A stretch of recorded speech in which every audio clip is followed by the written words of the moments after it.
My mother did not call me after 3 years of silence. She sent her lawyer. He slid a file across the table and said I owed my family $50,000 for my sister's wedding. He said it in front of my sister, my aunt, my lawyer, and the attorney who signed the letter. Everyone heard him. No one stopped him. No one even asked why a daughter they had not spoken to in years was suddenly being billed like a vendor. My mother sat there with her hands folded and her chin lifted. Calm. Certain. Like she had told the story so many times that everyone in the room had learned their part. Ungrateful daughter. Successful business. Family debt. That was the version they wanted on paper. I did not argue. I did not blink. I opened the file. Halfway down the page, under the demand amount and the list of promises, I saw the venue logo stamped in silver ink. Silver Thorn. 2 words. But those 2 words changed the air in the room. My lawyer noticed my face tighten. My mother smiled too early. Then I looked back at the bill and laughed softly. I did not laugh because the demand was ridiculous. I laughed because I recognized the name before anyone else there did. Silver Thorn was not just a wedding venue. It was the hinge holding their whole story together. My mother thought that logo made her case look expensive. Official. Untouchable. What she did not know was that the second I saw it, the paper in front of me stopped being a threat and started becoming evidence. Not evidence that I owed them anything. Evidence that someone at this table had made a bad mistake. I lifted the page again and read the name slowly in my head. Silver Thorn. Same stamp. Same legal line. Same company structure. My sister kept staring at me like I was supposed to panic. My aunt crossed her arms. The lawyer cleared his throat and waited for me to break first. I pitied them. Because if that document was real, this was no longer a family shakedown dressed up as duty. It was something worse for them.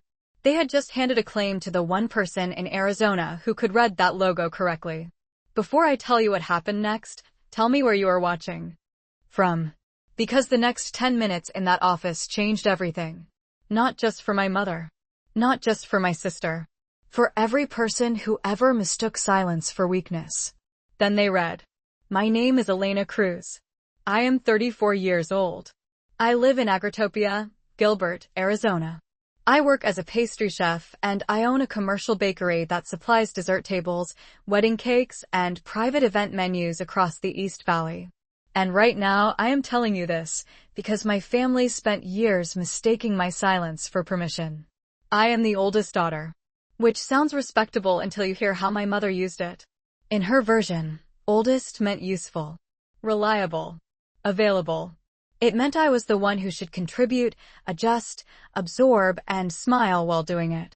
My younger sister, Vanessa, was never asked to do any of that.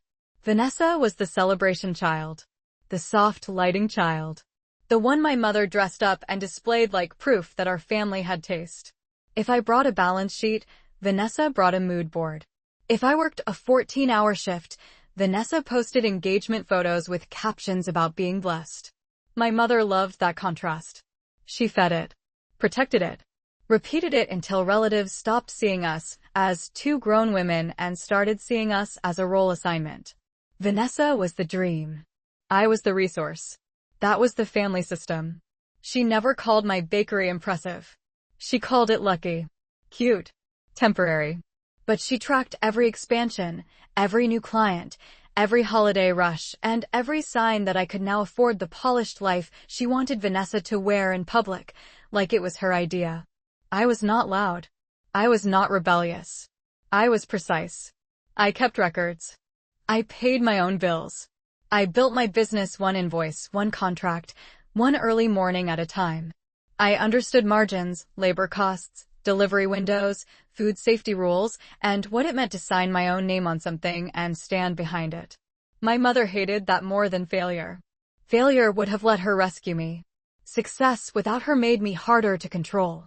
So when Vanessa got engaged and the wedding planning started, everyone already knew their parts. My mother would host. My sister would glow. The relatives would praise. And somehow, sooner or later, the bill would slide toward me. The first time my mother brought up the wedding budget, she did not ask for help. She staged an audience. It was Sunday dinner at my Aunt Teresa's house in Chandler. Roast chicken. Iced tea. For cousins at the table pretending not to listen. Vanessa had a binder full of swatches, venue photos, floral sketches, and printed screenshots of chandeliers she said looked timeless. My mother sat beside her wearing the gold charm bracelet she always wore when she wanted to look established. Tiny lock. Tiny key. Tiny cross. It jingled every time she pointed at something she wanted.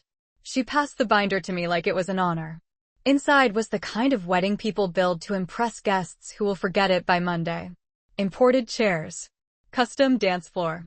A live string trio for the cocktail hour. Monogrammed menus. A dessert table so large it looked like they expected applause before dinner. Then I saw the venue page. Silver Thorn Estate. White stone entrance. Iron gates. Citrus rose lit with hanging glass bulbs. Desert hills in the distance. It looked expensive because it was expensive. The rental fee alone was more than my first year of profit when I opened the bakery. Vanessa touched the photo and smiled. My mother did not smile. She watched me instead. She already knew what was coming. I said I could gift the wedding cake if I had the date early enough. I said I could help design a dessert menu that made sense for the guest count. I said that was what I was willing to contribute. My mother leaned back and let the bracelet tap the table once. Only once. Then she said a real sister would want more. The room went quiet in that fake family way. No arguing. No rescue. Just silence arranged to pressure the right person.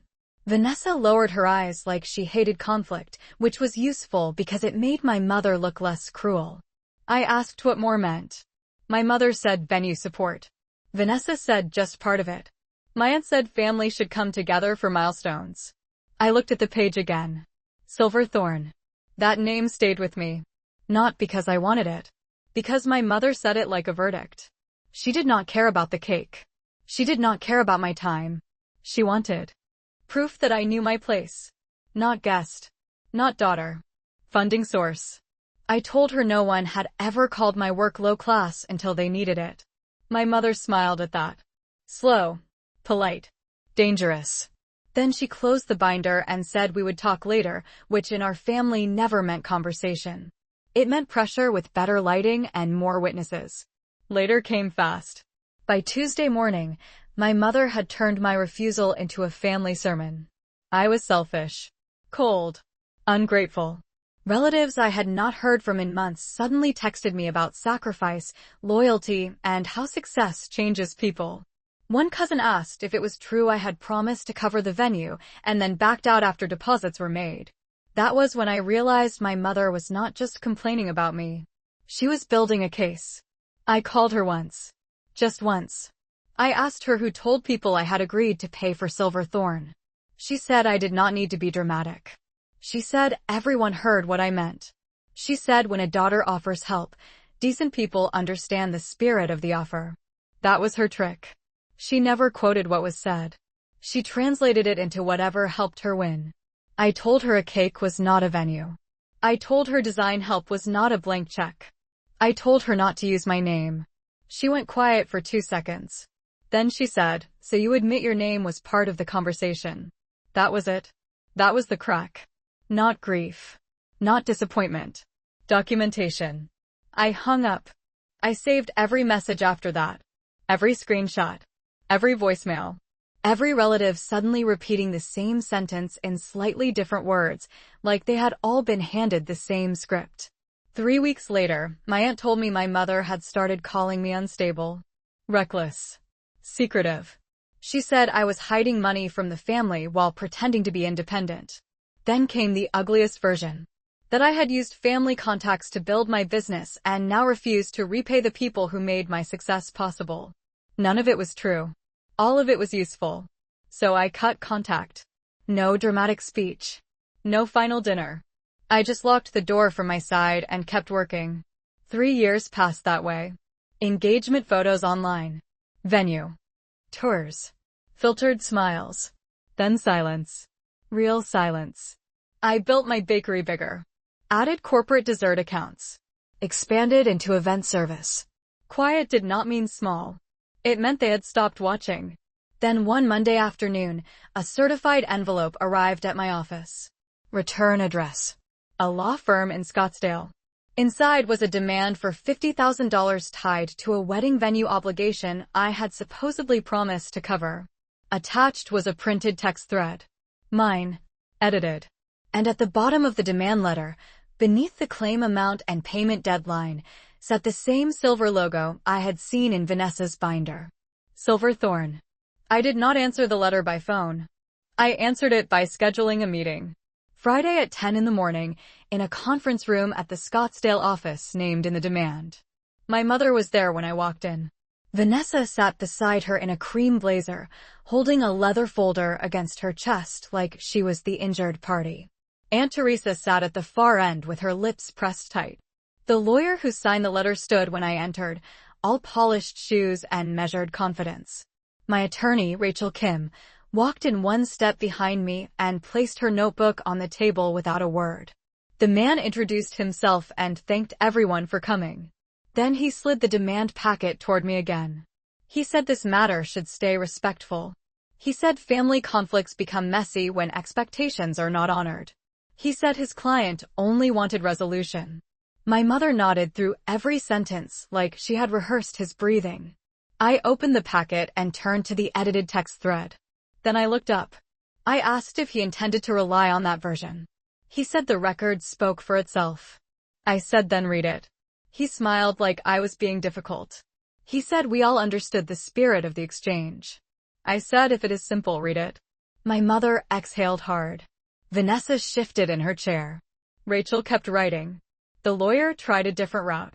He said I had represented an intent to contribute substantially to the wedding venue. He said deposits were made in reliance on that promise. He said the family suffered harm when I later withdrew support.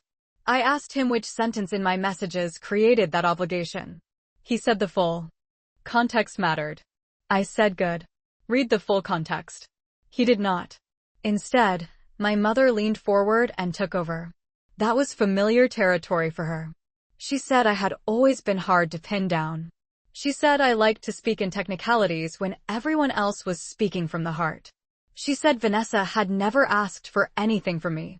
She said all they wanted was for me to do what I had implied any loving sister would do. I asked her one question. Did I ever say I would pay Silver Thorn directly? She blinked once. Then she said that was not the point. I asked again. Did I say those words? My aunt cut in and said I was twisting language. Vanessa finally spoke and said this was exactly why nobody could talk to me. She said I made everything sound like a contract. I looked at her and said that was an interesting complaint for someone sitting in a law office. Silence. The lawyer cleared his throat and moved back to his packet. He pointed to a highlighted line where I had written, "I can help if you send me the numbers early." He said that statement showed intent and reasonable reliance. I asked him to read the line before it. He glanced down but did not read aloud. So I did. "I can gift the cake if the date is locked early." That was the line before it. Then I read the next line too. "I can help if you send me the numbers early so I can price dessert staffing." No venue. No open check. No promise. My mother said everyone knew what I meant. Rachel looked up and spoke. She said assumptions are not enforceable obligations. Then she asked whether his office had independently verified the alleged debt with the venue itself or merely repeated the client narrative. That changed the room. The lawyer answered too quickly. He said the venue had documented the outstanding balance. I asked who at Silver Thorn documented it. He gave me a first name, then a coordinator title. Rachel stopped writing. I closed the packet, because that was the first mistake anyone had made out loud. And once it was spoken, I knew they were bluffing. The lawyer recovered quickly. He said titles were not the issue. He said his office had enough documentation to proceed. If I refused to resolve this privately. My mother straightened the moment he said privately. She liked words that made pressure sound elegant. Then she rebuilt the room around me. She said nobody wanted a lawsuit. She said this had embarrassed the family enough. She said Vanessa had been patient for years. She said I was turning a wedding misunderstanding into a performance. Aunt Teresa nodded. Vanessa lowered her eyes. Rachel said nothing at all. That was the first layer. Social control. Nobody there wanted facts first. They wanted the old structure back. Mother speaks. Everyone agrees. I absorb. Now she wanted that same role in a conference room. She leaned toward me and softened her voice. That voice was always for witnesses. Elena, she said, we are trying to handle this with grace. You know your sister did not deserve all this instability. You know people were counting on you. We are only asking you to do what is right. I asked what right meant. She said family duty. I asked for a number. She said 50,000. I asked for a contract. She said I was proving her point. Vanessa said she had spent 3 years cleaning up the emotional damage of my selfishness. She said vendors had to be rearranged. Plans had to change. Their wedding memories were stained because I disappeared when the family needed me most. I let her finish. Then I asked one question. Did you ever lock that venue in cleanly? She frowned. She said that had nothing to do with the claim. I asked again. Did you get married at Thorn? No answer. My mother cut in and said venue details were irrelevant. Rachel glanced at me. She understood. If Vanessa had not even held the wedding there, then the demand was not just inflated. It was untethered. The lawyer shifted to the second layer. Procedural control. He pulled out a new document and slid it across the table. Settlement agreement. He said litigation would cost everyone more. He said his client was willing to accept a structured repayment plan with no admission beyond acknowledgement of prior commitment. He said if I signed that day, they could keep the matter confidential. Confidential. I scanned the first page. 12-month repayment. Interest waiver framed as kindness. A non-disparagement clause crafted to protect my mother from the exact stories she had spread. About me. Rachel asked whether the draft released all claims tied to the alleged promise. The lawyer said substantially. Rachel asked what substantially meant. He said customary language. She tapped the second paragraph. It preserved third-party contribution claims. My mother did not understand that part. She just heard sign and this ends. She said there. That is more than fair. Vanessa said I should be grateful they were still giving me a chance to make this right. They dragged me into a law office over a lie and still spoke as if they were offering mercy. I put the agreement down. Then I asked the lawyer to identify the person at Thorn who had authority to certify damages, amend contract status, or confirm a third-party obligation on behalf of ownership.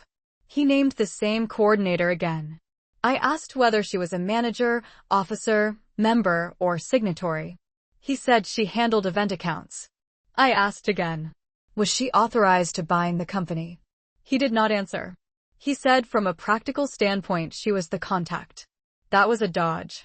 Rachel asked whether he had requested the operating authority chain, reviewed the executed event contract, confirmed the payment ledger, or verified whether any default notice had been issued under the actual terms of service. He paused. Because until then, Aunt Teresa had been watching like this was one more family conflict with paperwork around it. But uncertainty from a lawyer lands differently. Family stories survive on confidence. The second confidence cracks, even loyal witnesses start recalculating. My mother felt it too. So she pushed harder. She said enough with the legal jargon. She said normal people do not talk like this unless they are hiding something. She said I had always used paperwork to avoid accountability. She said love should not need attachments and definitions. I looked at her and said extortion usually does. The lawyer objected to the word immediately. Rachel did not. She asked him to explain how an edited text thread, an unverified assumption of reliance, and a demand amount tied to a venue contact without authority became a good faith collection effort. He said nobody was extorting anyone. He said his client believed the obligation was morally and practically clear. Morally. Practically. Not contractually. There it was. Mini payoff. Not the whole truth. Just the seam opening. It did not work on me. Because while they spent 3 years repeating a story about my absence, I spent those same 3 years learning how systems behave when money is involved. I expanded my bakery into full event dessert production. I negotiated supply contracts. I dealt with inspections, insurance, labor issues, delivery claims, equipment leases, and vendor defaults. I learned the difference between people speaking loudly and people holding authority. Those are not the same thing. My mother still believed volume could substitute for structure. That was her weakness.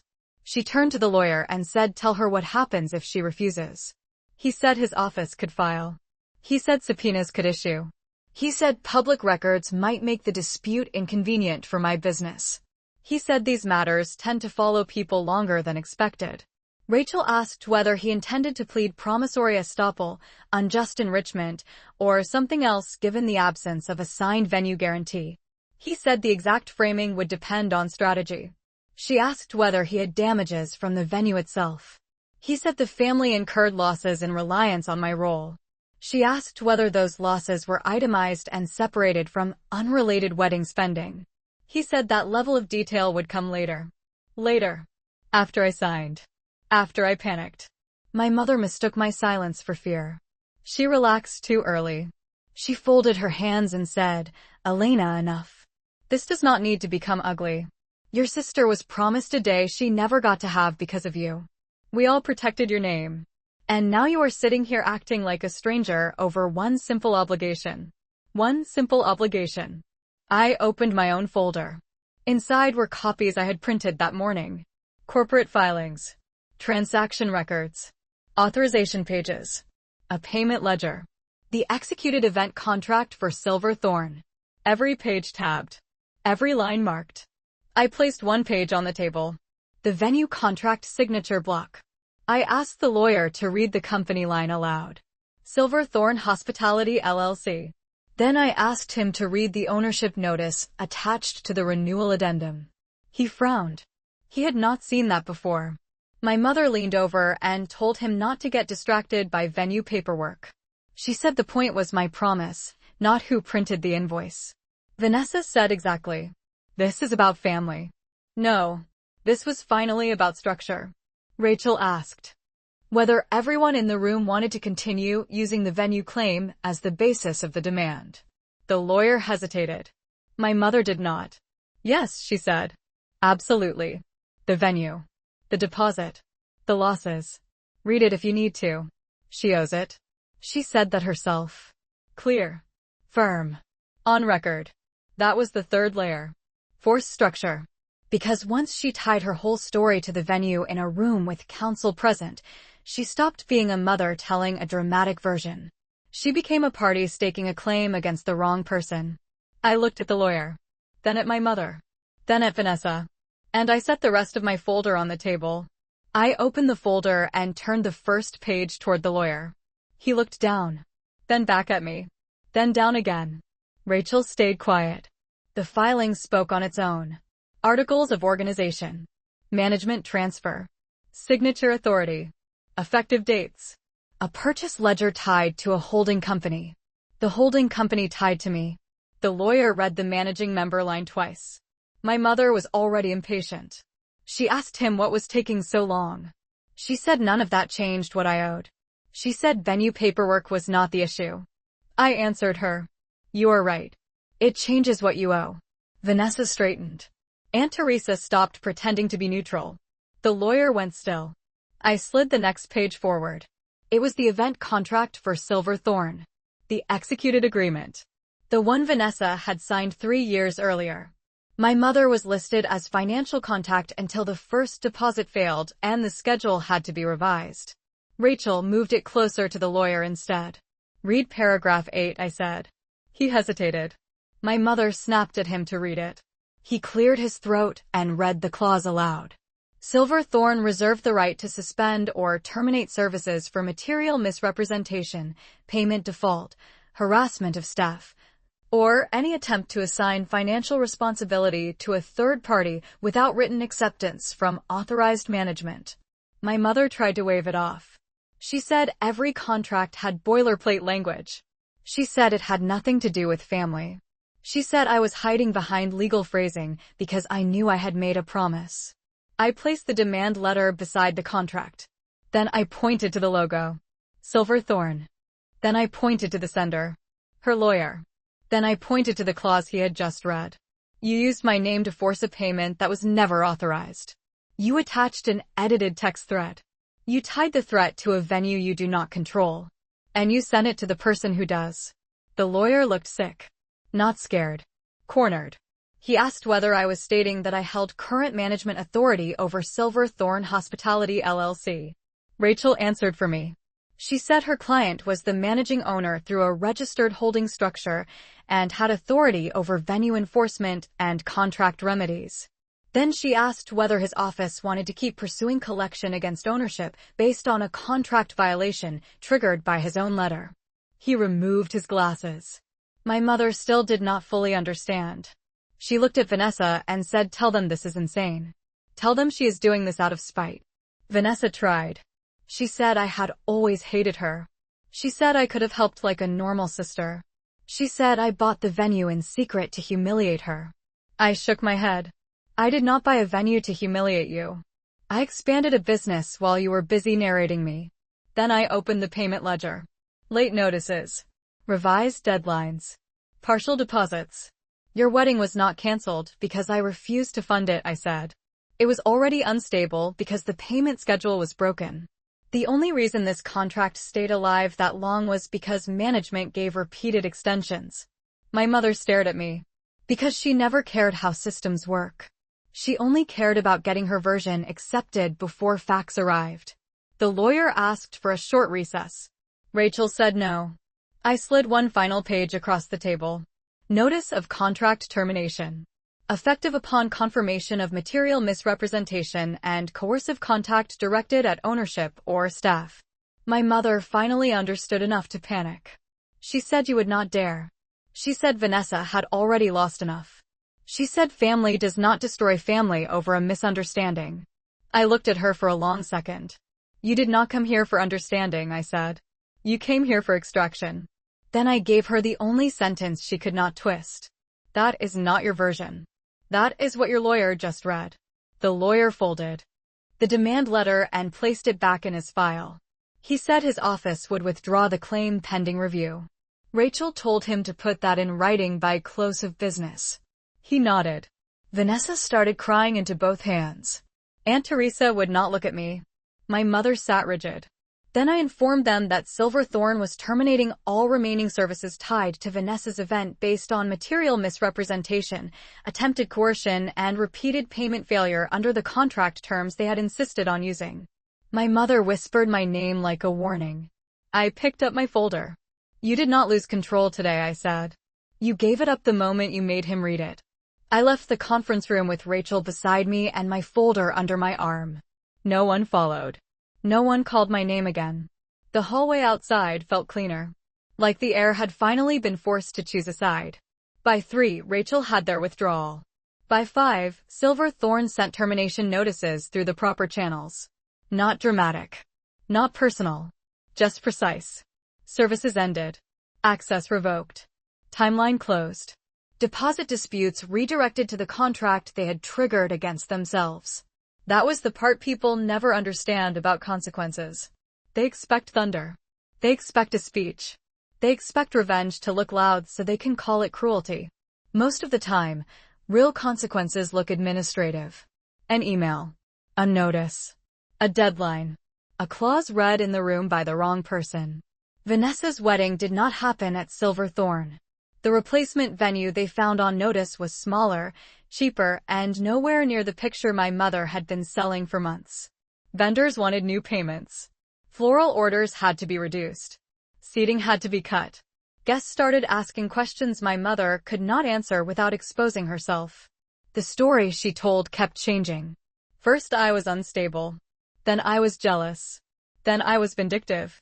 But once enough people heard enough versions, even relatives who loved gossip more than truth started to notice the stories stopped adding up. My Aunt Teresa called 2 weeks later. Her voice was quieter. She said the family had not realized how serious the letter was. She said my mother thought pressure would make me cooperate. She said things had gone too far. I asked her one question. Did anyone call me when my name was being dragged through group chats, phone calls, and Sunday dinners? She said no. I told her that was my answer too. My mother never apologized. Women like her rarely do. Apology would require accuracy. Accuracy would require surrender. What she sent instead were messages dressed up as peace offerings. Holidays are hard. Family should not stay divided. Your sister is still hurt. Not one sentence named what she did. Not one sentence admitted the lie. She still wanted reunion without truth. Access without accountability. I did not respond. That silence was different now. Before, it was survival. After that meeting, it became a boundary. My bakery kept growing. Wedding clients still came. Corporate accounts renewed. The venue side of the business became stronger because I ran it the same way I ran everything else. Clean contracts. Clear terms.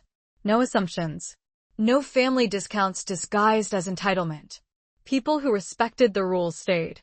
People who wanted exceptions usually left early. I learned something ugly and useful from all of it. The people who call you cold are often the first ones who panic when warmth stops being available on demand. They do not miss your love. They miss your access, your labor, your money, your willingness to make their version easier to maintain. That was the real debt they thought I owed. Not $50,000. Obedience. If there is a lesson in this, it is simple. When someone keeps trying to summarize your role for you, slow the room down. Ask what was written. Ask who signed. Ask who benefits from confusion. Because manipulators survive in blur. They need speed. They need guilt. They need you reacting before you verify. Do not give them that advantage. And if you have ever had someone remember you only when they needed your money, your silence, or your signature, leave a comment and tell me where you are watching from. I want to know how many people have lived this exact kind of lie. My mother thought being the loudest person in the family made her the author of truth. It did not. It only made her careless. And careless people always hate documents because documents do not flinch. So if someone only remembers you when they need your money, do not rush to defend your heart. Make them read.